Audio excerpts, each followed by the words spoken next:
খালিদুন। সদাকাল্লাহ আমানতু বিল্লাহ। প্রথম আরজ গুজারিশ থাকবে, কেউ যেন ফটো না তুলি। ফটো ধারণ করা, ফটো তোলা শরীয়ত সম্মত না, এটা গুনাহ। বাংলাদেশের মুফতিয়ানে কেরাম এখনও এই বিষয়ে হালাল ফতোয়া দেননি, এই জন্য ফটো ধারণ না করি। এই বরকতময় মজলিসকে গুনাহের দ্বারা নাপাক না করি। আল্লাহ পাক মানার তৌফিক দান করেন, যোগ্যতা দিয়ে দেন। এখানে লেখা আছে মাস্টার আব্দুল কাদের রহমতুল্লাহ আলাই রুহের মাগফিরাত কামনায় ওয়াজ ও দোয়ার মাহফিল। দীর্ঘ সময় যাবৎ উলামায়ে কেরাম বয়ান করছেন।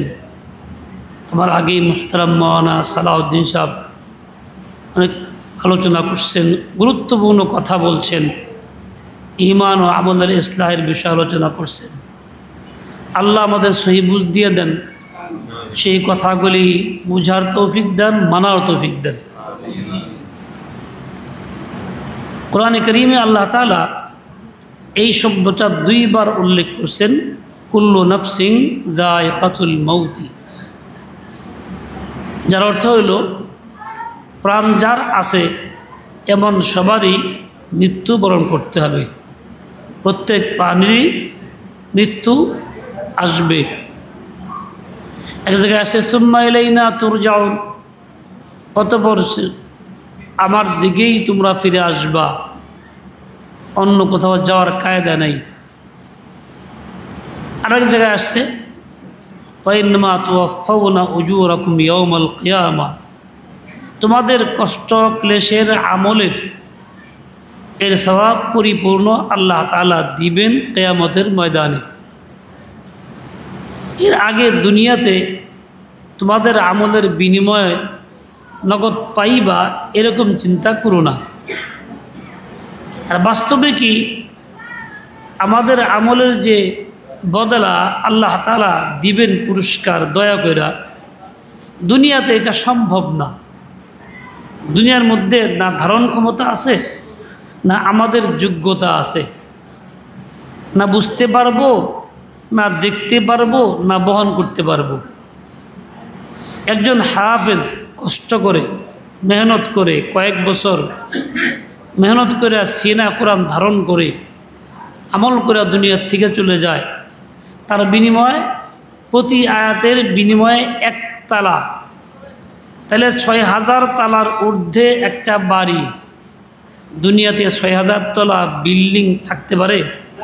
২০০ তলাই থাকতে পারে না। বাংলাদেশে তো ৫০ তলাই ডাবে যায়, খবর থাকে না, ৩০ তলাও ডেবে যায়। ধারণ ক্ষমতাই নাই দুনিয়াতে। আর সেদিন আল্লাহ তাআলা ৬,০০০ ঊর্ধ্বে তালা বিশিষ্ট বাড়ি দিবেন আল্লাহ হাফিজকে। তাহলে পরকালে আমলের বিনিময়ে যা দেওয়া হবে দুনিয়াতে তা বোঝাও সম্ভব না, পাওয়াও সম্ভব না। আর যে আমল এর বিনিময়ে আল্লাহ দিবেন পরকালে, আমি তাড়াহুড়া করে চাই, তাহলে ঠকা হবে। সময় মতো আসলে পুরা মিলবে, অসময় আসলে ঠকা হবে। এই জন্য আল্লাহ বান্দাকে ঠকান না, জিতাইয়া দেন, সময় মতো আল্লাহ তাআলা দিয়ে দেন। এক বুজুর্গ অভাবী ছিলেন, সংসারে খুব টানাটানি ছিল। বিবি প্রায়ই বলে, তুমি এত বড় আল্লাহ আল্লাহ থেকে চায় নিতে পারো না, আমার কষ্ট হয়, না খেয়ে থাকি, তো আল্লাহ থেকে চায় নাও। তো মাঝে মধ্যে বললেও সে কান দেয় না, গুরুত্ব দেয় না। একদিন খুব মনে কষ্ট লাগছে, বাস্তবে ময়দানে গিয়া খালি জায়গা দোয়া করছে যে আল্লাহ কষ্ট আছি বড়, তুমি নগদ কিছু দাও, পরকালে তো দিবাই, নগদ কিছু দাও, একটু খেয়ালে বাসি। তো দোয়া করতেছেন, দোয়ার মাঝেই আল্লাহ তাআলা একটা স্বর্ণের ইট হাতে বসাই দিছেন।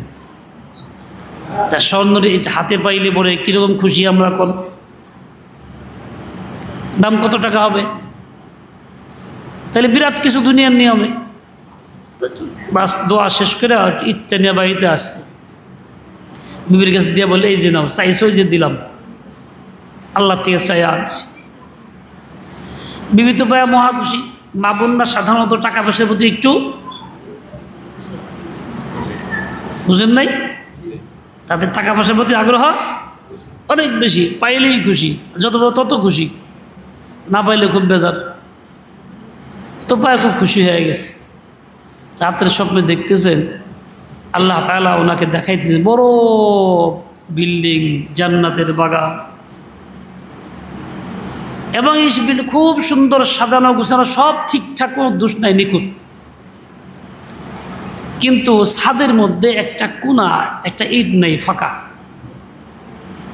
দেখলো, দেখে মনটা খুব খারাপ, কিরে এত সুন্দর বিল্ডিং আল্লাহ দিল, কিন্তু এই জায়গাটা নিখুঁত না, ইট নাই, যে কেমন হইলো, অসুন্দর হইলো। স্বপ্নে বলে আল্লাহ তুমি কি বিল্ডিং দিলা, এই যে ইট নাই, অসুন্দর দেখা যায়, তুমি যা করলা কেন? তো আল্লাহ বলে তুমি রাখছিলাম তো ইটটা ঠিকই, দুনিয়া বিয়ে তারা ওরা করছো, এর লেগে এনতে খুইলা তোমরা দিয়ে দিছি। চাইছিলাম পরকালেই দিমু, বিয়ে তারা ওরা করছো, এই জন্য এনতে খুইলা তোমরা দিয়ে দিছি। মনটা খুব খারাপ, কি কামটা হইল, এত সুন্দর বিল্ডিং অসুন্দর দেখা যায় এইটার জন্য। বিবিরে সকালে কয় কি করবা ক, এই দেখলাম, এখন তো ওই অসুন্দর হয়ে গেল গো এত বড় জিনিসটা। তাই নাকি? বলে হয়, দরকার না, যাও দিয়ে আসো গা, আল্লাহ কাছে ফেরত দিয়ে আসো গা। কি সুন্দর কথা, চায়াও নিয়ে আসো, ফেরত দিয়ে আসো। আমারও কি হিম্মত আছে এরকম কথা কওয়ার? সম্পর্ক আল্লাহর সাথে গভীর, চাইলে পামু আর চাইলেই ফেরত দিব, যে আল্লাহ লিয়ে যাও, আমরা দিলেই লিয়ে যাবো আল্লাহ। তার মানে কি সম্পর্ক গভীর না। উনি ঠিকই গেছে ইচ্ছা নিয়া, আবার কে দোয়া করে আল্লাহ চাইছিলাম তুমি দিছো, আমি খুশি হয়েছি, কিন্তু যেহেতু সহনারী তুমি বিস্তারিত খুলে দিছো, এটা অসুন্দর হয়েছে, আল্লাহ অসুন্দর চাই না, ওখানে সুন্দর চাই, এই তুমি জায়গা মতো নিয়ে বসাই দাও, আমি তোরা ফেরত দিয়ে গেলাম। কিছুক্ষণ পরে হাত থেকে ঈদ উঠে চলে গেল। যেই লোকের কথা স্মরণের হাতে আসতেছে, আবার তারই কথা শুনে যাইতেছে, সেই লোক কি আল্লাহ পাকের আপন না দূরের কেউ? জুড়ে কন, তার সঙ্গে আল্লাহ সম্পর্ক ঘনিষ্ঠ না দূরত্ব বেশি? কোনটা? খুব গভীর সম্পর্ক। বান্দাবান্দির কাজ হইল দুনিয়ায় থাকা অবস্থায় আল্লাহর সাথে সম্পর্ক এরকম গভীর করা, ঘনিষ্ঠতা পয়দা করা, তাকাররুব হাসিল করা, যা বান্দাবান্দির কাজ। যখন বান্দা দুনিয়াতে আল্লাহর সঙ্গে সম্পর্ক গভীর করবে, এরকম ঘনিষ্ঠতা অর্জন করবে, তখন তার কোনো সমস্যা থাকে না, সমাধান আল্লাহ করে দেন। যা চায় তা হয়ে যায়, প্রয়োজন পুরা হয়, সমস্যা আসলে উত্তম বিনিময় মিলে, সমস্যার সমাধান আল্লাহ তাআলা সান্ত্বনা দিয়ে করে দেন। মানে আল্লাহ তাকে ঠেকায় তো রাখেন না, বরং শান্তিপূর্ণ হবে, আল্লাহ তাআলা জরুরত পুরা করে দেন।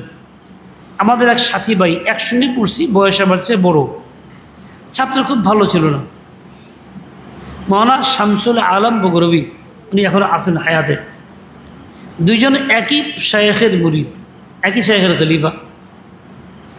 তো আমরা ছাত্র একটু ভালো ছিলাম হিসাবে, বয়স ছোটো থাকলে আমাদেরকে শ্রদ্ধা করতেন উনি,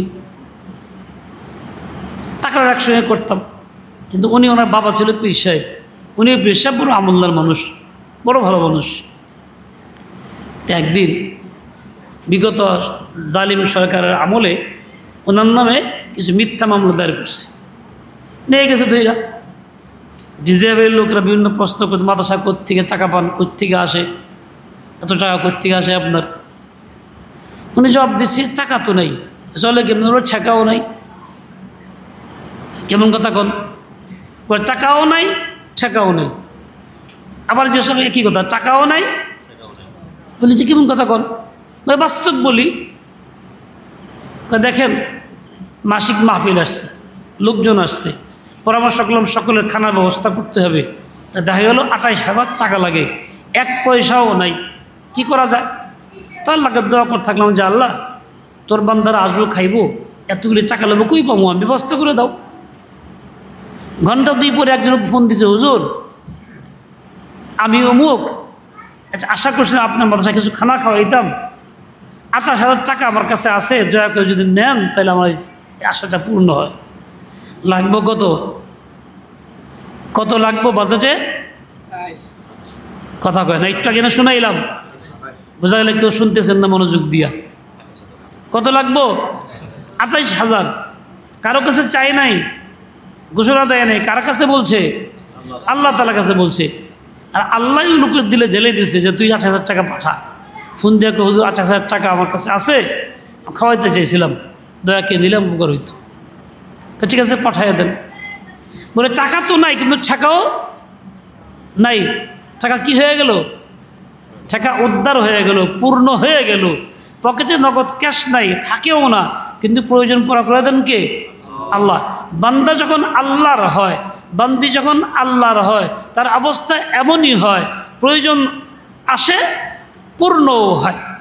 টাকা জমা থাকার দরকার নেই। আমার যে কাম চলে যায়, টাকা জমা না থাকে, তাহলে আমার সমস্যা আছে? কোনো সমস্যা আছে? আমার সমস্যা হলো যদি প্রয়োজন হয়, পূর্ণ না হয়। আল্লাহর সঙ্গে সম্পর্ক করলে প্রয়োজন আসবে, পূর্ণও হবে, টাকার ব্যবস্থা গাছে থাকবে না, পূর্ণ হবে। দিবেন কে? আল্লাহ তাআলা দিবেন। এটাই তো চাই। ইমাম আবু ইউসুফ রহমতুল্লাহ আলাইহি, আমাদের মাযহাবের বড় ইমাম আবু হানিফা রহমতুল্লাহ শাগির্দ, প্রধান শাগির্দ। উনি একদিন মসজিদে হারামে বাইতুল্লাহতে বসা নামাজের জন্য গেছেন। এখন মসজিদের মধ্যেই বসা ছিল বাদশাহ হারুন রশিদের ছেলে মামুনুর রশিদ খলিফা।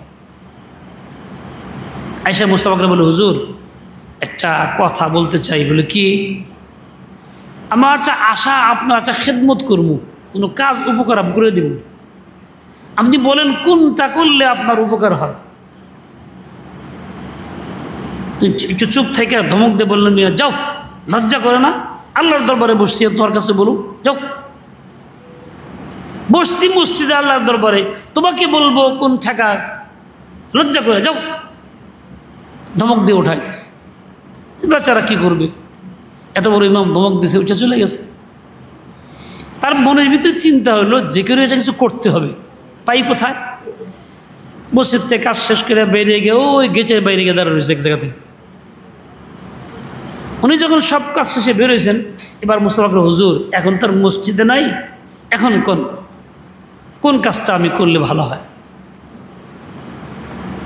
চুপ থেকে বলতে যাচ্ছে, বলো তুমি কোনটা করবা? দুনিয়ার প্রয়োজন পুরা করবা না আখিরাতেরটা করবা?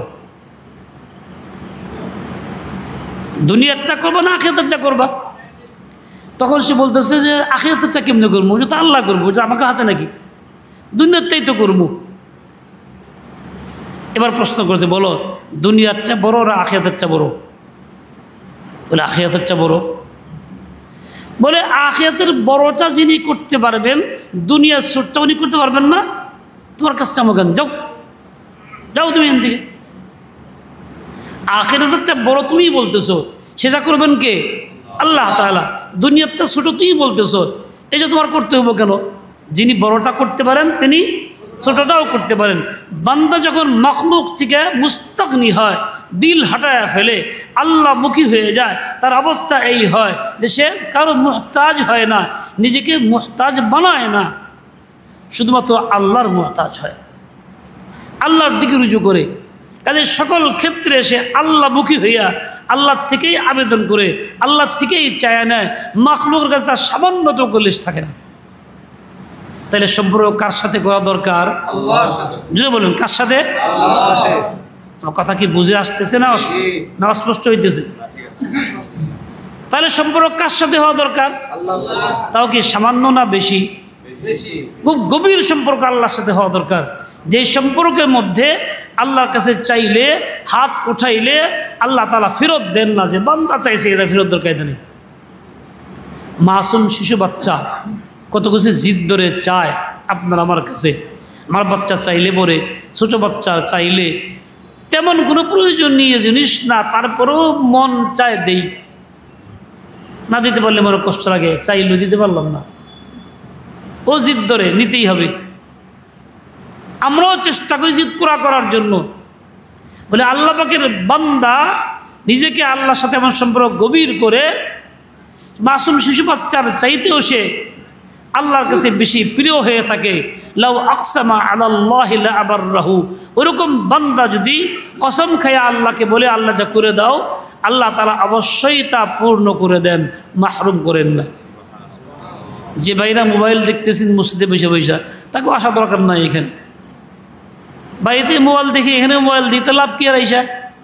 ওই দেখেন কোনো চিন্তাও নাই, চলতেছে মোবাইল। দিন কেমনে পাইব, হেদায়েত কেমনে পাইব?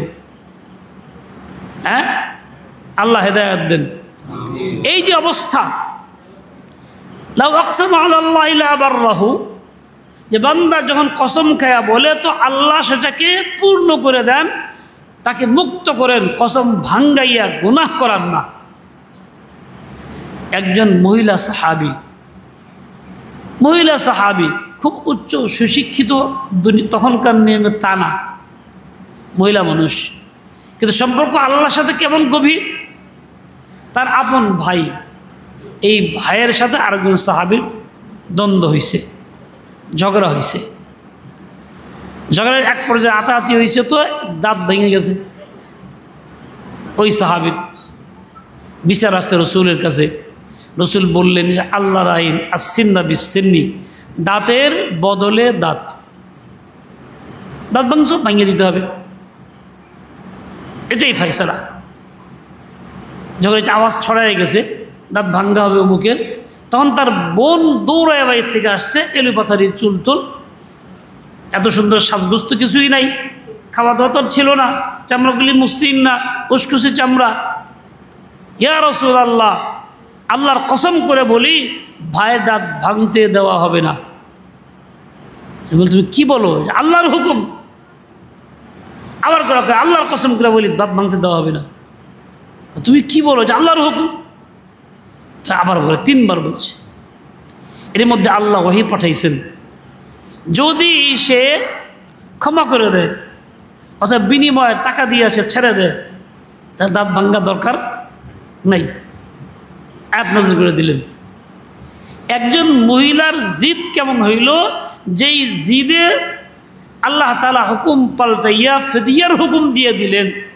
উনি কসম খাইছে, আল্লাহ তা পূর্ণ করে দিলেন। একজন আদনা সাহাবী, তার অবস্থা এরকমই হইল। কেন হইল এটা? বলে আল্লাহর সঙ্গে সম্পর্ক অতি গভীর, এই জন্য যা চাইছেন আল্লাহ পাক তাই করে দিয়েছেন। আজকে আমার আপনার সম্পর্ক গভীর থাকে না, সেজন্য আমি আপনি যা চাই তা পাই না, খালি পরেশান, খালি পরেশান, খালি পরেশান। আসলে পরেশানির দরকার না। আসল বিষয় হইল আমার সম্পর্ক অবনতি আছে, ঘাটতি আছে। এই ঘাটতি দূর করা, সম্পর্ক গভীর করা আল্লাহর সাথে, তাহলে দেখা যাবে আমার যে জরুরত আছে ওটা আল্লাহ তাআলা আমাকে পুরা করে দিবেন, চাইলেই দিবেন। কসম করে তো কথাই নাই।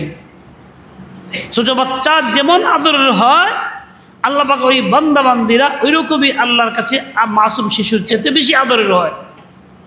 আল্লাহ তাকে বিমুখ করেন না, মাহরুম করেন না, বঞ্চিত করেন না। ও ভাই, আমরা যদি ওইরকম আল্লাহকে চাইলেই পাই, ওরকম যদি হয়ে যাই, তা আমার কাছে কি ভালো লাগবো না খারাপ লাগবো? ওটা আমাদের কাম্যকে কাম্য না। তাহলে আমাকে কি করতে হবে? সম্পর্ক গভীর করতে হবে। এর জন্য করতে হবে কি?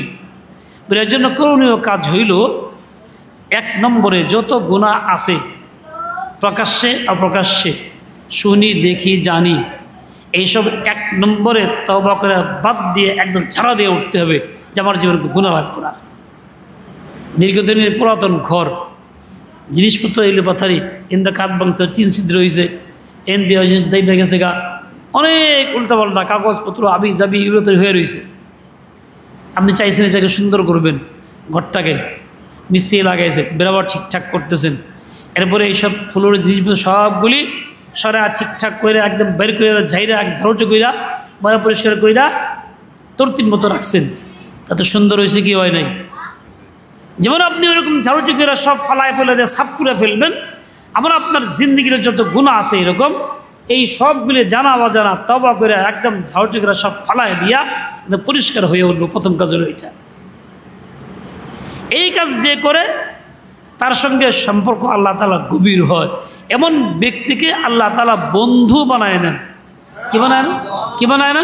বন্ধু বন্ধু বন্ধু বন্ধু বন্ধু হওয়ার জন্য একরকম হওয়া জরুরি।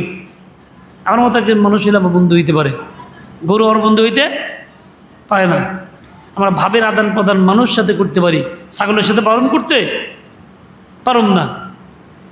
আমি গল্প গুজব করবো, মনের এটা মিটাবো, ক্ষেতটা মেটাবো, তো বন্ধুর সাথে পারবো, মানুষের সাথে, জীবজন্তুর সাথে পারবো না। এই জন্য সমশ্রেণী বন্ধু হয়। আল্লাহ তাআলা তো মালিক আর আমি গোলাম, সমশ্রেণী তো নাই। আল্লাহ খালেক, এই মাখলুক, বন্ধু কেমনে হয়?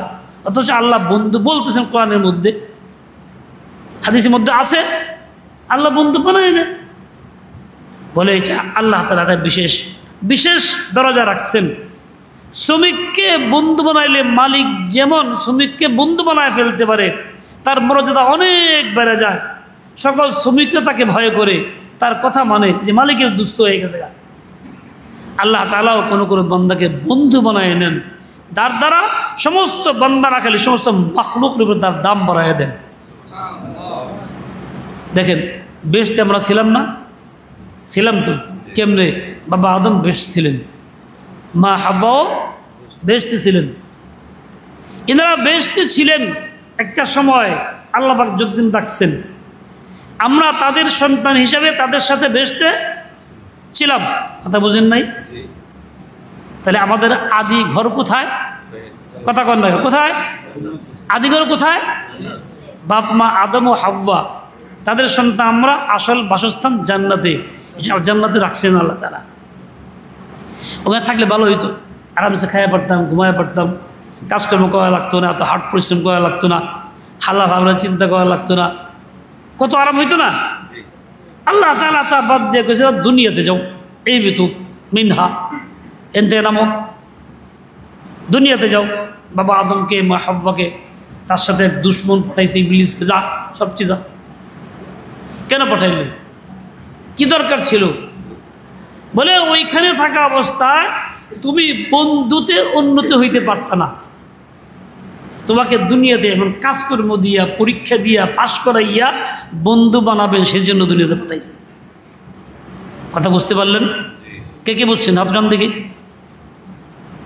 সবাই বুঝে নাই, খেয়াল করে নাই। আবার জান্নাতে থাকলে পরে আরামে খাইতাম, ঘুমাইতাম, ঠিক আছে, কিন্তু বন্ধুতে উন্নীত হইতে পারতাম না। বন্ধু হওয়ার জন্য গুণাবলীর মধ্যে আসতো না।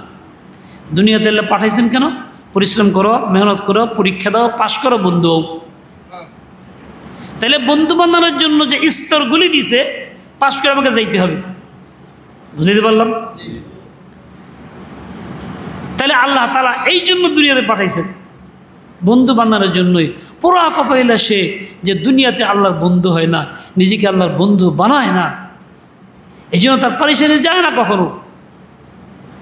দেখেন বাড়িতে শ্রমিক আছে, কাজকর্ম করে, ছেলেপেলেরা সংসারের কাজকর্ম করে, বাড়ির লোকেরা কাজকর্ম করে। 10 বছর পরে বন্ধুর সাথে দেখা হয়েছে, বন্ধু বাড়িতে আসছে, আর বন্ধুর জন্য আয়োজন হইতেছে, পাক শাক পাতা সাদা এটা সেটা আরও কিছু, কাজের খুব মৌসুম, সবাই কাজকর্ম করতেছে। বন্ধুকে দোস্ত আমি একটু তোর কাজে আগায় দিই, দোস্ত মাপ চাই, তুই বেশি তো করিস না আমারে, তুই একদিন পরে আইসস, তোর কাজ করা লাগবে না, তুই থাক, তুই বসে থাক, তোর লোকের দেখা হয়েছে এতদিন পরে, তুই কাজ করি মানে কইলি কি তুই আর বেশি তুই করবি, তুই আমারে, তুই বসে থাক। দেখেন বন্ধু হয়ে গেলে তার মর্যাদা কি হয়, নিজে কাজ করে, অধীনস্থরা কাজকর্ম করে, সবাই হাই তার পরিশান, কিন্তু বন্ধুরে বসায় খাওয়ায়, খাওয়ায় কিনা? আল্লাহ তাআলার বান্দা যখন বন্ধুতে পরিণত হয়, বান্দি যখন ওইরকমই পরিণত হয়, তখন আল্লাহ পাক ওই বান্দা বান্দির সাথে ওই বন্ধুর মতোই আচরণ করেন, ইজ্জতের সাথে, সম্মানের সাথে খাওয়ান, বেইজ্জত করেন না, লাঞ্ছিত করেন না, জৈলখার করেন না, এই জন্য হারাম কাজে লাগান না, দাঁড়া দাঁড়া ঘুরান না, তাকে একদম সম্মানের সাথে বসে বসে খাওয়ান। যা কল্পনা করা যায় না। যে বন্ধু হইতে না পারছে সে বুঝতে পারবে না, যে বন্ধু হইতে পারছে সে বুঝতে পারবে। এখন বন্ধু হওয়ার জন্য কাজ কি? প্রথম কাজ হইল নিজের জীবনে যত ভুল ভ্রান্তি আছে সব ঝাড়ু করে ফালায় দেওয়া, তওবা করে একদম পাকসাফ হয়ে ওঠা। এক নম্বর কাজ। দুই নম্বর কাজ কি? দুই নম্বর কাজ হলো আল্লাহ তাআলা একজন বন্ধু নবী পাঠাইছেন, যার নাম মুহাম্মদুর রাসূলুল্লাহ সাল্লাল্লাহু আলাইহি ওয়াসাল্লাম। এই বন্ধু নবী পাঠাইয়া দিয়ে আদর্শ দিয়ে রাখছেন যে দোস্ত, তোমার এই কাজগুলি তোমার মতন অনুসরণ কইরা যে করবে সে আমার বন্ধু হবে। কাজে প্রত্যেক বান্দাবান্দের কাজ হইল জীবনের সকল ক্ষেত্রে যে যে কাজ করতেছে ওই কাজের মধ্যে আল্লাহ পাকের বন্ধু মুহাম্মদ সাল্লাল্লাহু আলাইহি তরিকা কোনটা, সুন্নত কোনটা, আমল কোনটা, কোনভাবে তিনি করছেন সেইভাবে করার চেষ্টা করে যাওয়া। দ্বিতীয় তরিকা হলো এইটা। সহজ কথায় সুন্নতের অনুসরণ। সহজ কথায় সুন্নতের ইত্তেবা অনুসরণ। এইভাবে মানুষ আল্লাহর বন্ধু হয়। দেখেন, পানি পান করা, বাম হাতে দিয়া পানি পান করলাম, তাতে কি পিপাসা মিটবে না? ডান হাতে পানি পান করলাম, পিপাসা মিটবে কি না? মিটবে। দাঁড়াইয়া পান করলাম, পিপাসা মিটবে কি না? বৈশা পান করলাম, মিটবে। এখন দাঁড়াইয়া পান করলে বাম হাতে পান করলেও মিটবে, বৈশা ডান হাতে পান করলেও মিটবে। বৈশা ডান হাতে পান করা, বৈশা পান করা নবীর তরিকা সুন্নত, আর বাম হাতে পান করা নবীর তরিকার খেলাফ। দুনিয়ার প্রয়োজন পুরা হইতেছে, পিপাসা ঠিকই মিটতেছে, কিন্তু বন্ধুর অনুসরণ নাই কারণে এই কাজে সে বন্ধু হইতে পারতেছে না। আরেকজনে ডান হাতে পান করতেছে, বৈশা পান করতেছে, বন্ধুর অনুসরণ হয়েছে বিদায় এই লোকটাও এই কাজে বন্ধু হয়ে গেছে, আল্লাহ তাকে ভালোবাসতেছে। তাহলে বলেন, কাজ কিন্তু পুরা হইতেছে, দুই তরিকায় হইতেছে। বন্ধুর তরিকাও হইতেছে, আবার বন্ধুর তরিকার খেলাফ কাফের মুশরিকের তরিকাও হইতেছে। আমার কাজ কি? যাচাই করে বাছাই করে বন্ধুর তরিকায় করা, অন্যের তরিকায় না। বুঝিয়ে বললাম? কে কে বুঝছেন? তাহলে দ্বিতীয় কাজ হবে জিন্দেগির সকল ক্ষেত্রে আল্লাহর নবীর তরিকা এবং সুন্নত কোনটা, কোন কাজ কেমনে করতে হয় ওইভাবেই আঞ্জাম দেওয়া। এর দ্বারা বান্দা বান্দি আল্লাহর খুব ঘনিষ্ঠতা অর্জন করে, খুব আপন হয়ে যায়। আরেকটা দেখেন, খেয়াল করে বুঝেন। 2 রাকাত নামাজ পড়তেছেন, ফজরের 2 রাকাত ফরজ পড়তেছেন। বান্দার কাজ হইল আল্লাহর হুকুম মানা, ফরজ আদায় করা। বান্দির কাজ হইল আল্লাহর হুকুম মানা, ফরজ আদায় করা। এই নামাজটা 2 তরিকায় পড়েন। একজন পড়তেছে হুবহু দাঁড়াইয়া, যে আল্লাহ নবীর সুন্নত বহাল রাইখা সোজা হয়ে দাঁড়াইতেছে, রুকুর থেকে সোজা দাঁড়াইতেছে, দেরি করতেছে, সাজদায় গিয়া স্থির হইতেছে, 2 সাজদার মাঝখানে বসে কতক্ষণ স্থির হয়ে বসে থাকতেছে, সর্বাঙ্গ ফিরে আপন জায়গায় ফিরে আসতেছে, আবার সাজদায় গিয়ে দেরি করতেছে। সাজদায় গেলে পুরুষ 2 হাত উঁচু রাখতেছে, হাতের সঙ্গে লাগাইতেছে না, পেটটাও রানের সঙ্গে লাগাইতেছে না, পৃথক রাখতেছে। এভাবে সুন্নত মোতাবেক সাজদা করতেছে। আরেকজনে সেরকম না, ঝটপট উঠতেছে, যাইতেছে, রুকুর থেকে দাঁড়ায় ফটকে গেল গা, সাজদা থেকে উঠা অর্ধেক উঠছে, আবার গেল গা, আবার সে কি সাজদা গেছে 2 হাত ঠেকায় লইছে, অথবা পেট রানের সঙ্গে লাগায় রাখছে। এই লোকটা আমল করতেছে, নামাজ পড়তেছে বাহ্যিক, কিন্তু বন্ধুর তরিকায় করতেছে না। আর প্রথম ব্যক্তি বন্ধুর তরিকায় করছে।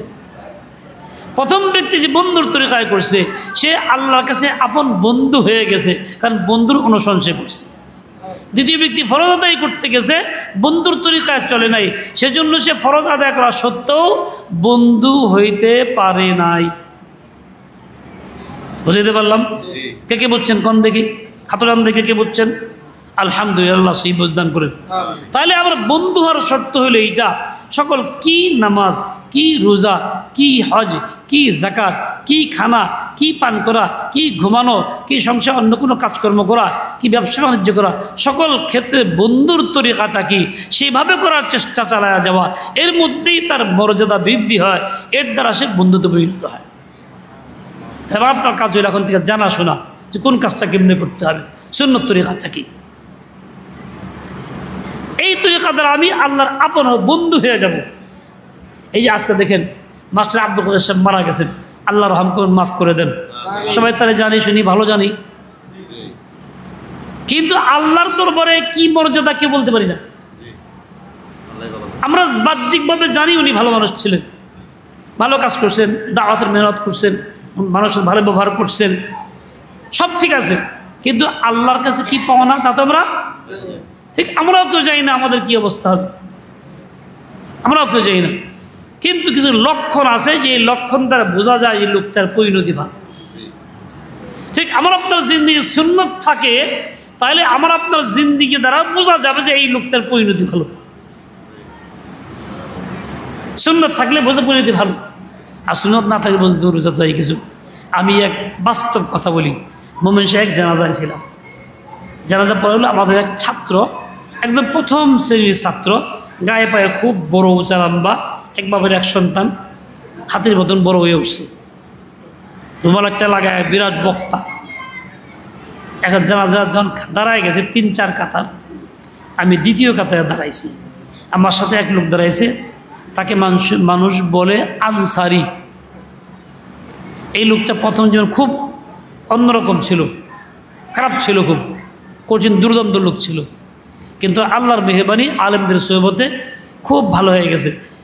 একদম জুব্বা পরে, টুই পরে, 5 ওয়াক্ত নামাজ এক জামাতে আগে যায় পরে, হক কথা বলে। এমনি দুঃসাহসী মানুষ, তাকে আকাম করে অভ্যস্ত আসছিল, তো সাহস খুব বেশি, হক কথা সবসময় বললো। আমার সাথে এলাকায় আছে এই লোক, ওই ইমাম সাহেব সামনে গিয়া বলতেছে, এই লোকটা কিরম আছিল? সব খুব ভালো আছিল। এই যে আমার সাথে দাঁড়াইছে আনসারি লোকটা, হুজুর শুনেন, সত্য কথা কমু, আসল কথা কমু, ই আসলে বদমাইশ, নামাজ পড়ে নাই, জীবনে মদ খাইছে, কাতারের মধ্যে কইতেছে। আমি তো ভয় পাই গেছি, সব বলো বিশৃঙ্খলা লেগে যাবো, আমি থাকে এখন কেন না পড়ে, না সত্য কথা, ভয় কি, ও জীবনে নামাজ পড়ে নাই, ও মদ খুব, সবাই মিশে কথা কয়, জুজুরে কইতেছে কি, তারা কেউ কষ পাইতেছে, সবাই জানে লোকটা খারাপ, তারপরও কি কয়, আচ্ছা একটা খারাপ লোককে দুনিয়ার সব মানুষ সাক্ষী দিলে কি ভালো হয়ে যাইব? এই সাক্ষী দেওয়া যায় যাব? মাসালাম 3 জায়গায় মিথ্যা সাক্ষী হয়, আরও বেশি জায়গা আছে, 3টা উনি বয়ান করছে, এইটাও কিন্তু মিথ্যা সাক্ষী। শয়তানে কেমন ধোঁকা দেখেন, আল্লাহকে দোয়া করবো যে আল্লাহ লোকটাকে মাফ করে দেন, খাস দোয়ার আগ মুহূর্তে মিথ্যা মুখ দেখা হয়ে দেয়। যখন আল্লাহ মফিলি হাই কিনা দোয়া করবে, আগ মুহূর্তে কয়ে লোকটা খুব ভালো আছে, মিথ্যা কথা, সে মিথ্যুক হয়ে আল্লাহর কাছে কেমনে বলে আল্লাহ মাফ করে দেন, মিথ্যা বলার পরে তার দোয়া কবুল হবে? শয়তান দোয়া কবুল না করানোর জন্য এই চক্রান্ত সাজাইছে যে ভালো কো সবাই মিলায়, ভালো কেন কবি হাদিসের মধ্যে আসছে 10 জনে ভালো করলে ভালো হয়ে যায়। আসলে কথা এরকম না, ভালো রে ভালো গেলে ভালো হয়, সেটা জিজ্ঞাসা করার দ্বারা না। সেটা হলো একজন ভালো মানুষ বাস্তবে ছিল, চলে গেছে, শোনা মাত্রই তার দিল, আহারে ভালো ভালো সারাইলাম, দিল গায়ে উঠছে, ওইটা হলো ভালো। জিজ্ঞাসা করে প্রশ্নের উত্তরে ভালো বানানো নয়। আমরা এই কাজটা করি, ভুল করি। দেখে সেদিন জানাজার সময় বলছিলাম, জানাজার আগে দিয়ে, যে মানুষ মনে করে 3 দিন 5 দিন 7 দিন এ করা লাগবো, সেই করা লাগবো, এই সবগুলি শরীয়ত বিরোধী, সুন্নাহ বিরোধী, নবীর তরিকায় একটাও এইগুলি নাই। অবশ্য আমরা করার জন্য ব্যস্ত হয়ে যাই, ওখানেই এলানো হয়, মুখ দিন আইসেন। শয়তান এমন চক্রান্তবাজ, এগুলি করে মানুষের সাংঘাতিক ঘোলায় ফেলে দেয়, কিন্তু বোঝা যায় না পরিণতি কী। বলে কেমনে 3 দিন 5 দিন দাওয়াত দেওয়াকে জরুরি মনে করলো, দাওয়াত দিয়ে দিল, জরুরি মনে করা একটা অপরাধ। দ্বিতীয় হলো দাওয়াত যে দিল, কার টাকা দিয়ে ব্যবস্থা করবে, বলে ওই বাড়িতে সংসার মৃত ব্যক্তির রেখে যাওয়া সম্পদ থেকেই ব্যবহার করবে। অবশ্য ওইটা তো তার হক আর নাই, বরং তার ওয়ারিসদের হক হয়ে গেছে। 1 মালিকানা নাই, 10 মালিকানা হয়ে গেছে। আর এজমালি সম্পদ থেকে খরচ করার অনুমতি নাই। কারণ কে দিল কে দিল না, মনে সন্তুষ্টি আছে কি না তা বলা যায় না। ওরকম খানা অন্যের জন্য খাওয়া যায় নাই, হারাম। শয়তান তো দাওয়াত দেওয়াইছে ঠিক মতো মাফ ফেরা দিল লেগে, কিন্তু 10 জনের হারাম খাওয়াইতেছে, ওই পাঠাকে হারাম করাইতেছে, ওয়ারিসের সম্পদ নষ্ট করানো হইতেছে। 10 জন ওয়ারিস মনে করেন, একজন আর্থিক খুব অসচ্ছল দুর্বল, বাকিরা ভালো, বাকিরা কয় দাও অসুবিধা নাই। আর একজন মনে মনে করে আমি না দিলে কেমন দেওয়া যায়, কিন্তু কোলায়া পাই না, আমার তো খুব ঋণ বেশি, এ টাকা আমার খুব দরকার। তখন সে 10 জনের চাপের মুখে লগালো কি হা হা হা হা করে, এই যে অনুমতি, এটা অনুমতি না শরীয়তে। তাহলে 9 জনে মিলে তাসাররুফ করে তার সম্পদ। কত বড় অপরাধ এখানে হইতেছে, কত কোনি গুনাহ হইতেছে, এটা কিন্তু মানুষ বুঝে না, খেয়াল করে না। সুন্নতের খেলাফ এই কাজটা করার কারণে কাজটা তো গ্রহণযোগ্য হয়ই না, উল্টা আরো অনেকগুলি পাপ এর মধ্যে জড়াইতেছে। তো ভাই, পাপের দ্বারা আল্লাহর নৈকট্য লাভ করা যায়? কথা কন না কেন? নৈকট্য লাভ কেমনে হয়? পাপ ছাড়ার দ্বারা, ছাইরা ফেলানোর দ্বারা। পাপের দ্বারা নৈকট্য লাভ করা যায় না। দেখেন শয়তানের ধোঁকা কত রকম, কল্পনা করা যায় না। উপরে উপরে খুব মিষ্টি মিষ্টি সুন্দর ভাষা, সুন্দর কথা, সুন্দর আমল বাহ্যিক সাজানো, ভিতরে বিষ। অনেক জায়গায় দেখেন না দই হয়, মৃত ব্যক্তি মারা গেলে দাফন তাফন করে কয় সবাই থাইকে দোয়া হবে, অভ্যাস পরিণত হয়ে গেছে। দোয়া করেও দোয়া আল্লাহ মাহমুদ আল্লাহ মাফ করে দেন সবাই, মুখ রে সে মুখ তুমুক দোয়া করে। এ কেউ যায় না, সবাই থাইকেও দোয়া হবে গুরুত্ব দেওয়া হইল। বাহ্যিক গুনাহের দাওয়াত দেয় নেই, দোয়ার দাওয়াত দিছে। বাহ্যিক গুনাহের দাওয়াত দেয় নেই, দোয়ার দাওয়াত দিছে। এর পরিণত বিষটা কীরকম মারাত্মক বিষ। বলে নবী যে দোয়া শিখেছিল আল্লাহ মাফিল হাইনা, যা পড়ছো যা যথেষ্ট হয় নাই, তোমার দোয়া আলাদা লাগবো। তোমার দোয়ার দাম নবীর দোয়ার যেতে বেশি, ওটা হয় নাই, তুমি আলাদা করো। অথচ কি নবীর দোয়ার দাম বেশি না আমারটার দাম বেশি? কথা কন না কেন? নবীরটা কবুল নিশ্চিত, আমারটা কবুল হওয়ার নিশ্চয়তা নাই। তাহলে এই কাজ করার দ্বারা ফল কি হলো? শয়তান কুপথ দেখাইল যে তোর দোয়া খুব দরকার, নবীর দোয়া যথেষ্ট হয় নাই, ওর দ্বারা মাফের ফয়সালা হবে না, তোর করা লাগবো, কাজে ব্যক্তিবিলা করে আলাদা করে। এর মধ্যে কত মারাত্মক বিষ মিশানো আছে, আমরা এগুলো চিন্তা করি না, বুঝি না। ও ভাই, আমরা কি এরকম দেশাচল এই কাজগুলি করব না নবীর তরিকায় করব? কোনটা? কে কে নবীর তরিকায় করব? নবীর তরিকায় থাকলে করবো, না হলে নাই। ইনশাআল্লাহ রাজি আছেন সবাই? আল্লাহ পাক তৌফিক দেন। বলছিলাম এই নবীর তরিকায় করলেই বান্দা আল্লাহর আপন হয়, আর নবীর তরিকায় না করে কাজ যতই করুক সে আপন হয় না। আপনি খুব পিপাসা লাগছে, খুব পিপাসা লাগছে, বললে আবার পানি পিপাসা লাগছে, ব্যবস্থা পানি দাও, পানি দাও। এক মেয়ে দৌড়ে লেগেছে, দুধ লেগেছে, আরেক মেয়ে একটু মধু লেগেছে, আরেক মেয়ে অন্য কিছু নিয়ে আইছে, পানি কেউ আনে নাই। আচ্ছা কন দেখি আপনার কি তৃপ্তি লাগবো? তৃপ্তি লাগবো? আপনার হলো তৃপ্তি লাগবে পানির মধ্যে, পরে সে অন্য কিছু, সে পানি দিল না। আমরা এরকমভাবে সুন্নত বাদ দেওয়ার কারণে এরকম পানির পরিবর্তে অন্য কিছু দেওয়ার চেষ্টা করতেছি। এর দ্বারা ফল ভালো হইতেছে না, তৃপ্তি মিলতেছে না, প্রয়োজন পুরা হইতেছে না, মৃত ব্যক্তির প্রয়োজন পুরা হয় না, শুধু স্বপ্ন দেখা হয়, হাকিকত কিছু নেই। তো ভাই, এই যে নবীর তরিকায় করবো, সকল কাজ আঞ্জাম দেব ইনশাআল্লাহ। রাজি আছে তো? বাড়ির কাজগুলি পর্যন্ত, ঘরের কাজগুলি পর্যন্ত, বাল বাচ্চাদের লেনদেন পর্যন্ত সব কিছুর মধ্যে নবীর তরিকা কোনটা? আনওয়ারের সুন্নত একটা বই আছে ছোট্ট, আপনারা কিনবেন, পড়বেন, যে কোন কাজ কেমনে করা লাগে লেখা আছে। নবীজির সুন্নত একটা বই আছে ছোট্ট, কিনবেন, পড়বেন, তার মধ্যে কোন কাজ কেমনে করা লাগে, খানার মধ্যে কী কী সুন্নত, কোন জিনিস কোনটা মিলে খাওয়া সুন্নত, ওটাও বড় দেওয়া আছে। নবী কেমনি পছন্দ করছেন সেটাও বড় দেওয়া আছে। বায়ানুস সুনান একটা বই আছে এরকম মোটা, তার মধ্যে বিস্তারিত দেওয়া আছে। বেশি বিস্তারিত হইলে উসওয়ায়ে রাসূলে আকরাম একটা বই আছে, বাংলা পাওয়া যায়, বেশ বড়। এর মধ্যে তা বিস্তারিত সকল কাজগুলি সুন্নত কেমনে দেওয়া আছে।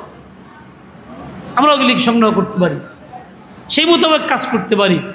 আল্লাহ পাক আমাকে আপনার তৌফিক দিয়ে দেন। এই যে আজকে আব্দুল কাদের সাহেব দুনিয়াতে চলে গেছেন, তার প্রতি একটা আন্তরিকতা আমাদের আছে, ভালোবাসা মোহাব্বত আছে, সেজন্য আমরা তাকে মাগফিরাত কামনা, তার মাগফিরাত কামনা করি। মাগফিরাত হোক, আল্লাহ মাফ করে দেন, এটা আমরা চাই। জানাজা পড়ছি, আসছি, আজকে ওইখানে আসছি, আলোচনা হইতেছে, আন্তরিকতা আছে। আমি আপনি দুনিয়ার থেকে চলে গেলে আমার পক্ষেও তো দোয়া করার লোক দরকার নাকি? তাহলে এমন কাজ আমার করে যেতে হবে যাতে করে দোয়া করার লোক তৈরি হয়। তাহলে প্রথম পদক্ষেপ হবে এই, আমার সন্তানাদি যা আমার বংশের এদেরকে দিনের উপরে ওঠান, মেহনত করেন, দাওয়াত দেন, দিন শিখান, যাতে ওরা এই পথের পথিক হয়। আমি বাস্তব ঘটনা বলি, নাম বলবো না, বুঝবেন আপনারা। এক বাবার এক ছেলে এক মেয়ে, অরিজিনাল বাড়ি হলো সাটুরিয়া, থাকে সাভারে। বাবা চাকরি করে সরকারি, ছেলেটা বড়, মেয়েটা ছোট, মেয়ে বিয়ে দিছে। ছেলেটা বেশি আদরের কারণে কোথাও দেয় নাই, মা তারে চোখের সামনে থেকে সরায় না, খালি নাদুস নুদুস স্বাস্থ্য বাড়াইছে, খাওয়াইছে খালি আদর করে, লেখাপড়া ভালো করে নাই। এখন এই ছেলেটাকে বিয়ে করায় দাও, দিছি বিয়ে করার পরে খালি দাবি হইলো বাড়ি ঘর আমার নামে লিখে দাও। ব্যাংকের টাকাও আছে, 2 তলা বিল্ডিং আছে, বন্ডে পথে হেলে লিখে দাও, তার দাবি এইটা। এখন মা বেশি ভক্ত, ছেলের বেশি মোহাব্বত করে, মা বাপকে রাজি করতে করতে লিখে দিছে। যেদিন লিখে দিছে তার 29 দিনের মাথায় বাপ মা দুজনে বাইতে বের করে দিছে। বাপ মা দুজনেই, বাস্তব ঘটনা বলতেছে, আমি নামও জানি। এখন মা বাড়িতে বাড়িতে ঘুরে, বইয়ের বাড়িতে, বাইরে বাড়িতে, উমুকখানে তুমুকখানে, থাকার জায়গা নেই, খাবারের জায়গা নেই, দাঁড়ানোর জায়গা নেই, বাপ রাস্তা রাস্তা ঘুরে। দুনিয়াতেই সন্তান আপনার কোনো কাজে আসে নাই, আপনার দুশ্মন হয়েছে, আপনার সম্পদ গ্রাস করে বাইরে থেকে বের করে দিছে।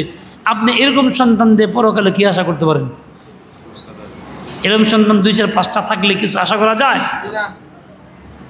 ওই ছেলেটাই যেদিন বাপ মারা গেছে, এটা 6-7 মাস পরে এই ঘটনায় বাপ মারা গেছে। মানুষ বলছে ফোন করে, তুই বাপ মারা গেছে, তুমি আসো। তখন ফোন করে বলে, কি আমার পক্ষে যাওয়া সম্ভব না, আপনারা দাফন করে দেন।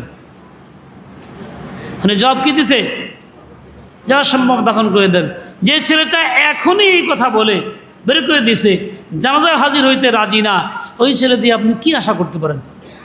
বলা উদ্দেশ্য হলোই, আপনি আপনার সন্তানকে যদি দিন না শিখান, দিনদার না বানান, রসুলের তরিকায় না ওঠান, তাহলে এর দ্বারা আপনি আশা করতে পারেন না ভালো কিছুর, দোয়াও কামনা করতে পারেন না। আর যদি আপনি সন্তানকে মানুষ করে যান, তাহলে আপনার সন্তান ঠিকই আপনার জন্য চুপচাপ হইলেও চোখে পানি ফেলবে, রব্বির হামহুমা কামা বলবে, কেউ না জানলেও চুপচাপ হইলেও করবে।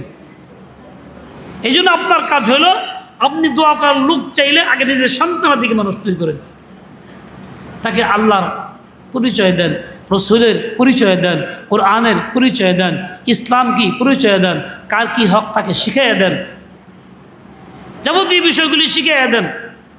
তাকে 10 তলা বাড়ি করে দেওয়ার চাইতে তাকে দিন শিখানো অনেক আফজল। কারণ দিন শিখলে দিনের উপরে থাকতে সে কামাই করে খাইতে পারবো, দিন না শিখলে 10 তলা বাড়ি বেচে আসি নিশা খেয়ে মরবো। বুঝেননি কথা? মানুষ যখন বদ্দিন হয় তার পরিণতি ভয়াবহ হয়। নাম বলবো না, এর লোক পাকিস্তানে অনেক বড় জমিদার। কত বড় জমিদার? তার জায়গা দিয়া 3 ঘন্টা বেশি গাড়ি চলে, এত জায়গার মালিক সে। ছেলে একটা। তার এক বন্ধু একসঙ্গে পড়াশোনা করছে, সে একটু আর্থিক অসচ্ছল। তার একদিন বন্ধু ফোন দিছে, ওরে, কি রে তুই আসস না, কবে তো তোর দেখি না, তুই একটু আয় মুখখানে চৌরাস্তায়, আমি অপেক্ষা করে তোর লোকে দেখা করো মায়। ওই লোক এসে বলছে, কী রে দোস্ত তুই দেখা করস না? দোস্ত খুব পারেশানি। বল, কিসের পারেশানি? বলে, টাকা পয়সা একটু অভাব তো, সংসার খুব টানাটানি, তাই সময় পাই না, তাই তোর লোক দেখা করতে পারি না। তোর ও বলে, কি কষ্ট কি তুই? টাকার অভাব? আমার যে কত টাকা, আমি তো টাকা খরচ করে জায়গাই পাই না। সে বলতেছে গর্বের সাথে, কত টাকা আমার, আমি খরচ করার কোনো জায়গাই পাই না, তুই কষ্ট কি দি? আল্লাহ তাআলার কাছে শুকর তো পছন্দ, কিন্তু অহংকার পছন্দ না। বলতে আলহামদুলিল্লাহ, আল্লাহ পাক আমার খুব সচ্ছল লাগছে ভাই, তুই দোয়া করিস আল্লাহ যদি বাড়ায় দে, তোর এই দিলাম নাই দিলাম, তুই দোয়া করিস আল্লাহ আমার খুব দিছে ভাই, আমি অভাবি না। কিন্তু সে বলছে, কি করছ তুই? তা করার জায়গাই তো পাই না আমি। এই কথাটা আল্লাহ কাছে বড় অপছন্দ হয়েছে। মানুষ কিন্তু এরকম অনেক সময় নিজের অজান্তে বলে ফেলি অনেক কিছু, খবর থাকে না কি বললাম, মারাত্মক ক্ষতি হয়। বলার পর থেকে আল্লাহর কি শান, 3 মাসের মাথায় অসুস্থ হয়ে পড়ছে।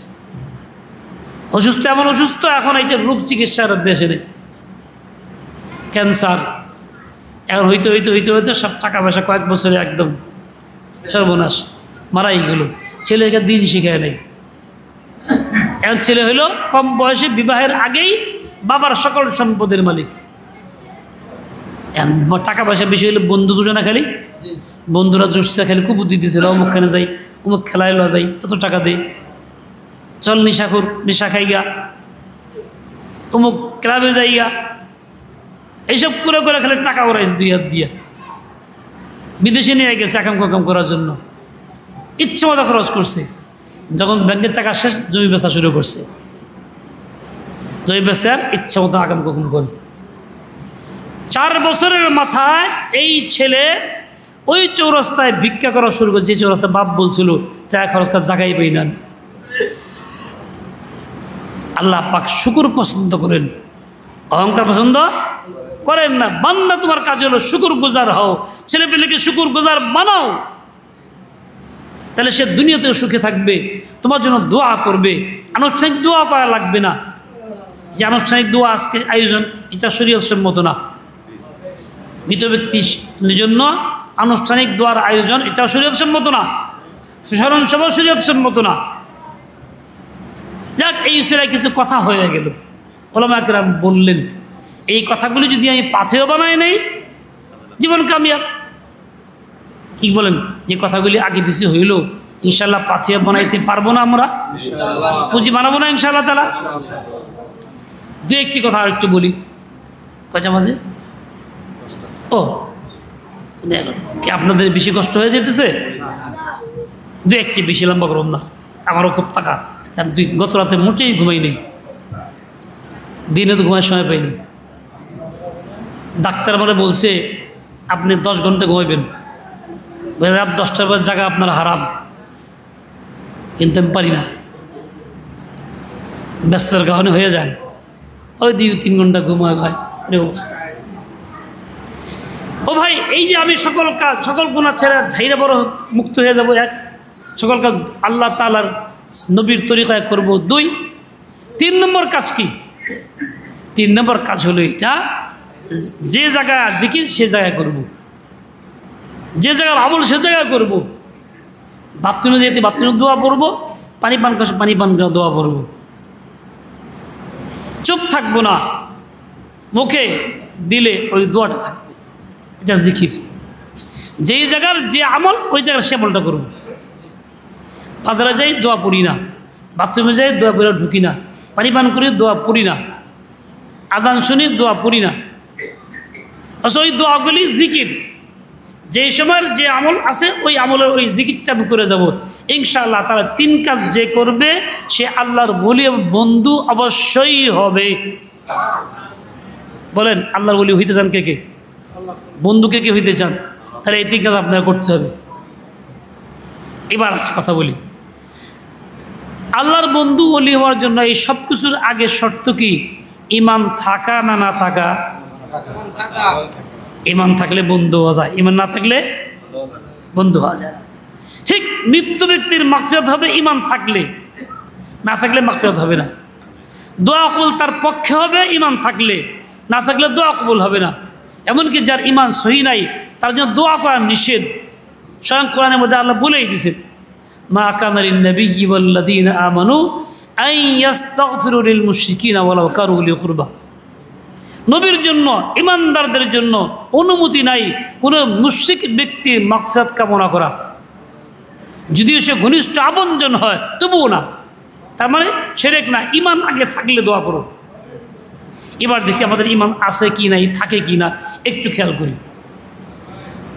ভাই, ঈমান তো আমরা দাবি করতেছি, লা ইলাহা ইল্লাল্লাহ পড়তেছি, পড়ি তো, লা ইলাহা ইল্লাল্লাহ, লা ইলাহা ইল্লাল্লাহ, লা ইলাহা ইল্লাল্লাহ মুহাম্মাদুর রাসূলুল্লাহ। ঈমান থাকবে কিসের দ্বারা, না থাকবে কিসের দ্বারা? সংক্ষেপ কথা হলো এইটা, বেহেশতি জওরাটি কিতাব আছে, বাংলা পাওয়া যায়, সেদিন বলছিলাম। ওর মধ্যে কুফরের আলোচনা আছে, শিরকের আলোচনা আছে, ঈমান ভাঙ্গে কিসে তার আলোচনা আছে, বাংলায় লেখা আছে। আপনার যে কেউ বললে বুঝবেন। ওই কিতাবটা সংগ্রহ করে একটু পড়বেন বা তালিম করবেন। নাহলে নিজেই পড়বেন, সাথে রাখবেন ব্যাগের মধ্যে। গাড়িতে বসেন, পড়তে পড়তে যান, মোবাইল টিপেন না। বাড়িতে আসলে একটু পড়েন, বালিশের কাছে রাখবেন। বালিশের কাছে কিন্তু একটা রাখবেনই, দিনই কিতাব। শুয়ে টান দিয়ে মোবাইল না ধইরা কিতাব টান দিয়ে ধরে একটা পৃষ্ঠা শুয়ে শুয়েই পড়েন, শুয়ে দেন, তাও ঘুমান। ওইখানে আছে ঈমান নষ্ট হয় কুফুরের সমর্থন করার দ্বারা। কিসের দ্বারা? জুড়ে কোন কিসের দ্বারা? কুফুরকে পছন্দ করার দ্বারা, কুফুর ভালোবাসার দ্বারা, কুফুর সমর্থন করার দ্বারা কি নষ্ট হয়? ঈমান নষ্ট হয়। কি নষ্ট হয়? ঈমান থাকে না, থাকে না, থাকে না। একজনে মুশরিকদের সাথে কালী পূজা গিয়ে মূর্তি পূজা করে সাজদা করছে, সে তাহলে কি ঈমান থাকবে? থাকবে না। হে নামাজ পড়লেও বেঈমান কাফের। আরেকজনে কয় না, কালী পূজা খুব ভালো জিনিস, খুব পছন্দের, খুব প্রিয় আমার কাছে। এই কথা বলে ঈমান থাকবে? ঈমান থাকবে না, বউ তালাক হয়ে যাবে, অটুক তালাক হয়ে যাবে, রাখতে পারবো ধৈরা। আরেকজনে কয় কি সব ধর্মই আমার কাছে ভালো, সব ধর্মই সব ধর্ম পছন্দ করি, তাহলে কি ঈমান থাকবো? পছন্দ ধর্মের একটা কোনটা? ইসলাম। পছন্দ করলে ইসলাম পছন্দ করা লাগবো। একটাকে পছন্দ করলে বাকি সব অপছন্দ করা লাগবো। ইসলামকে পছন্দ, বাকি সব কিছুর ঘৃণা, তার নাম ঈমান। তার নাম কি? সে বললো সব ধর্মই পছন্দ করি, সব ধর্মই ভালো, ঈমান থাকবে? থাকবে না। ধর্ম নিরপেক্ষতা ইসলাম না কুফুর? ধর্ম নিরপেক্ষতা ইসলাম না কুফুর? কুফুর, ইসলাম না। ধর্ম নিরপেক্ষতা পছন্দ করি, সমর্থন করি, সাপোর্ট দেই, মিছিল মিটিং করি, ভোট দেই, তাহলে ধর্ম নিরপেক্ষতার মতো কুফুরকে আমি পছন্দ করতেছি, সমর্থন করতেছি। যদিও কালিয়া বলি মুখ দিয়ে লা ইলাহা ইল্লাল্লাহ, অন্তরে ধর্ম নিরপেক্ষতা, এই লোকটা বেঈমান, ঈমান নাই। হাজার হজ করলেই কি, হাজার উমরা করলেই কি, হাজার যাকাত দিলেই কি, হাজার মসজিদ বানাইলেই কি, দুনিয়াতে যাওয়া সব বেঈমান হয়ে যাইব। হের লিগে দোয়া যদি ব্যক্তিও করে, সারা দুনিয়ার ব্যক্তি মিলা করে জানাজা, তবু কি নাই? মাফ নাই। তবু কি নাই? যেহেতু ঈমান নাই।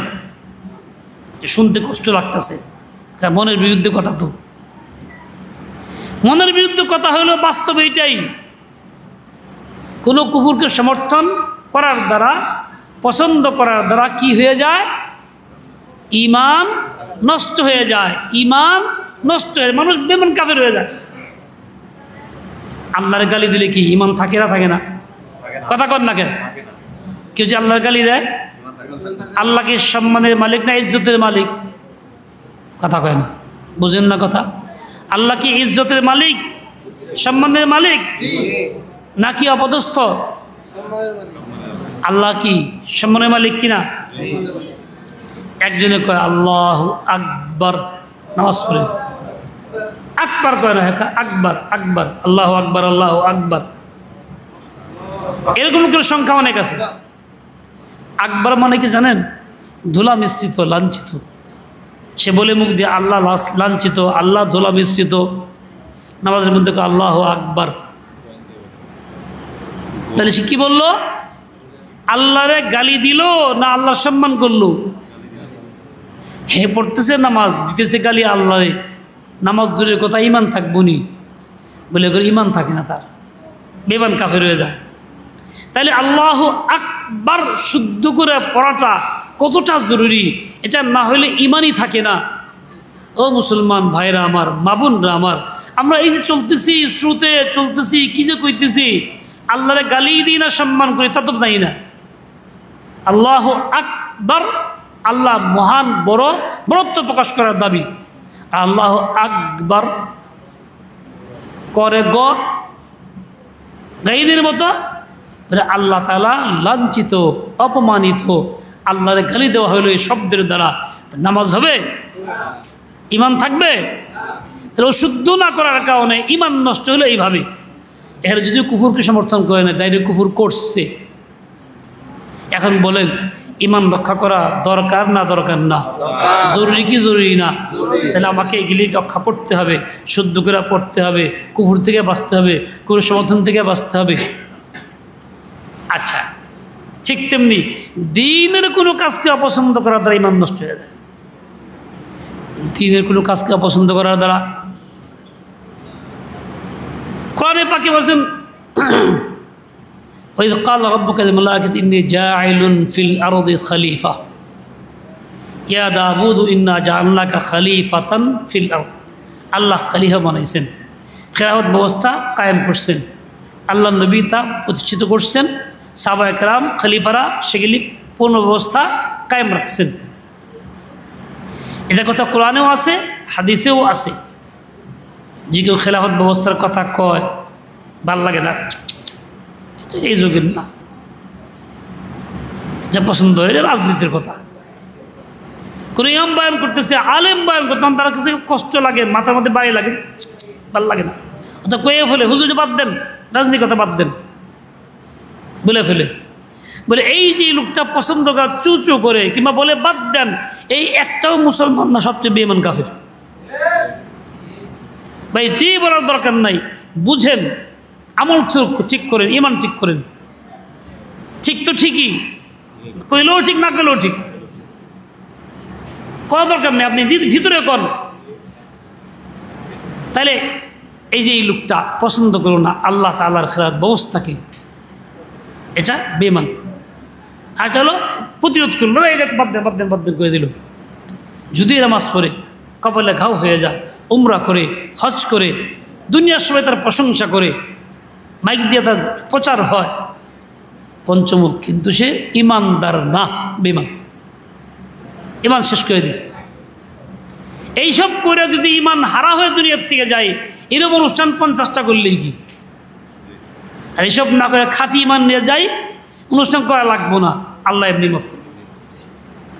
তাহলে ইমানটা কি সবার আগে? বলেন, ইমান হলো সবার আগে। জুড়ে কোন ইমান থাকলে যাব বাগে, বাগে মানে বাগানে, জান্নাতে যাবো। ইমান হলো সবার আগে, ইমান থাকলে যাব বাগে। ইমান হলো সবার আগে, ইমান থাকলে যাব বাগে। আল্লাহর বন্ধু কি ইমান ছাড়া হয় না ইমানওয়ালা হয়? আল্লাহর বন্ধু কি ইমান ছাড়া? ইমানওয়ালা। তাহলে আগে ইমান, তারপরে 3 কাম। ইমান নষ্ট আর কিসের দ্বারা? এখন তো বুঝছেনি, এখন বাড়ি করতে পারবেন কিসের দ্বারা নষ্ট হয়, নিজেরা বুঝছেন। এইগুলি থেকে নিজেকে সম্পূর্ণ মুক্ত রাখতে হবে, আর নাহলে বাহ্যিক সমাজে ইসলাম মুসলমান পরিচয় থাকবে, কিন্তু ইমান হারা হয়ে দুনিয়ার থেকে যাইতে হবে। কথা বুঝে আসছে? দেখেন, কিছুদিন আগেও গেছে, এখনও আছে। আগে প্রকাশ্যে গেছে কি, জিহাদ শব্দটা বলা যেত না, বললে দুশ্মন করে, সন্ত্রাস, কেতাল তো বলা যাইতই না। এইভাবে আমাদের কেমন গ্রাস করছে শয়তানে, গণতন্ত্রের এই লেবাস দিয়া, প্রয়োগ দিয়া জিহাদ শব্দ বলা যেত না। জিহাদ কোরআনে আছে না নাই? 1-2 জায়গায় না। জিহাদ তাহলে কথা কমপক্ষে 900 আয়াতের মধ্যে, কমপক্ষে 900 আয়াতের মধ্যে আছে। এত জায়গার মধ্যে থাকার পরে ওইটা মুখ দিয়ে কইতে ভাই ভাই এটা দিল থেকে মানতে রাজি না, বললে কদর গেলে ঠিক না, সব সন্ত্রাসী। এই যারা গেলে সন্ত্রাসী কয়, অপছন্দ করে, ইমান আছে না নাই? জুড়ে কর, আছে না নাই? আমার ইমান জ্বালাই করা লাগবো না? আমি কইতে না পারি, দুনিয়ার যত বাতিল, যত ফিতনা, সবগুলি মোকাবেলা হলো জিহাদ। জিহাদের দ্বারা এক কিছু শেষ হয়ে যায়। জিহাদ না থাকলে উল্টা খালি মুসিবত গাড়ি চেপে ধরে, গাড়ি এসে বলে। এক ছেলে, ছোট মানুষ, তার অপরাধ নাই, বাড়িতে মেহমান আসছে, কেউ খারাপ মনে করেন না, শেষ কথা কইতেছি। মেহমান আসছে বাড়িতে, তো বাপ মা মেহমানদারি পর্দা নাই, বাও গেছে, বাবু গেছে মেহমানের সামনে, খানা খাওয়াইতেছে। এর মধ্যেই হঠাৎ করে বাবার একটু গ্যাস হয়ে গেছে, গা আওয়াজ হয়েছে, লজ্জা পায় ছেলে থাপড় দিয়ে যায়, বেয়াদব, মেহমানের সামনে কোয়া লাগে না। ছেলে ছোটো মানুষ, কিছু কইতে পারে না, সইতে পারে না। কত মার গ্যাস বেরিয়েছে, নিচে এক থাপড়, হ্যাঁ মেহমান করা লাগে না। কত মেহমানের গ্যাস বেরিয়েছে, মেহমান চিন্তা করলো মারা আরেকজন মারানো লাগে বোধ হয়, এও থাপ্পড় দেখা, এই এরকম করা লাগে না। অ্যান্সার কি অবস্থা? এই নিরাপরাধ দেখতে মাজলুম গণতন্ত্র আইনে যেখানে জিহাদ নাই, আল্লাহর হুকুম নাই, সেখানে সব মানুষ ওই নিরাপরাধ ছেলের মধ্যে মাজলুম। এন্দা থাপড় দেয়, অন্য থাপড় দেয়, এন্দা থাপড় দেয়, অন্য থাপড় দেয়। বুঝছেন নি কথা? এরপরেও যদি বুঝে না আসে, দিমাগ ঠিক না হয়, তো বেমানে মূর্তি। জিহাদের কথা বলবেন, দিমাগে বসাবেন, কেতালের কথা বলবেন, দিমাগে বসাবেন। এটা আল্লাহর হুকুম, ফরজ আদায় করতে হবে সময় আসলে। আমাদের সময় আসে আদায় করি, ওটার সময় আসলে আদায় করতে হবে। সময় আসলে আদায় করব, কে কে রাজি? না কথা ভালো লাগে না এরকম কমু মন থাকবো তো? আল্লাহ পাক তৌফিক দিয়ে দেন। আল্লাহ তাআলা মাস্টার আব্দুল কাদের সাহেবকে উত্তম বিনিময় দেন, মাগফিরাতের ফায়সালা করেন। আমরা যারা শুনতেছি পর্দার মা বোনরা সহ সবাইকে আল্লাহ তাআলা হিম্মত আলিয়া তৌফিক দেন, হিদায়াত নসিব করেন। সকলেই কালিমাটা পড়ি, লা ইলাহা ইল্লাল্লাহ, লা ইলাহা ইল্লাল্লাহ, লা ইলাহা ইল্লাল্লাহ, মুহাম্মাদুর রাসূলুল্লাহ, আশহাদু আন লা ইলাহা ইল্লাল্লাহ ওয়াহদাহু লা শারীকা লাহু ওয়া আশহাদু আন্না মুহাম্মাদান আবদুহু ওয়া রাসূলুহু। Ya Allah, ya Allah, Allah,